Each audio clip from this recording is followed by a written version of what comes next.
എന്ന് പറയുന്ന നരകം. എങ്ങനെ നിസ്കരിക്കുന്നവർ, കൃത്യനിഷ്ഠത ഇല്ലാത്തവർ, അലംഭാവം കാണിക്കുന്നവർ.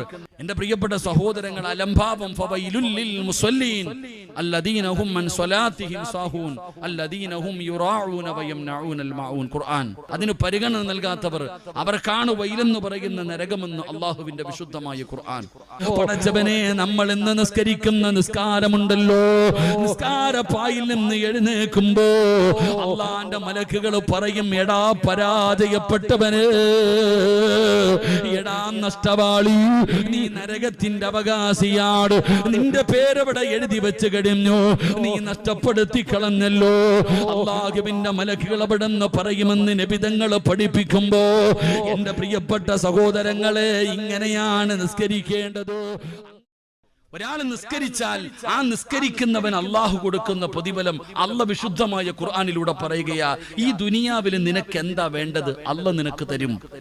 5 നേരം നിസ്കരിക്കുന്ന ഒരു മനുഷ്യൻ അള്ളാഹു 2 പ്രതിഫലം കൊടുക്കുമെന്ന് അള്ളാഹുവിന്റെ വിശുദ്ധ ഖുർആൻ. അള്ളാഹു നമുക്ക് ഈമാൻ തരുമാറാകട്ടെ. എന്റെ പ്രിയപ്പെട്ടവരെ, അള്ളാഹുവിന്റെ സ്വർഗത്തിലേക്ക് കടന്നു പോകാൻ കുതിക്കുന്നവരാണ്. നമ്മളെ സ്വർഗത്തിലേക്ക് കടന്നു പോകാൻ വല്ലാതെ ആഗ്രഹിക്കുന്നവരാ. എങ്കിൽ അള്ളാഹുവിന്റെ സ്വർഗത്തിലേക്ക് കടന്നു പോകണമെങ്കിൽ ഒരുപാട് നന്മകളൊന്നും വേണ്ട. ഒറ്റ വഖത്ത് നമസ്കാരം മതി അള്ളാന്റെ സ്വർഗത്തിലേക്ക്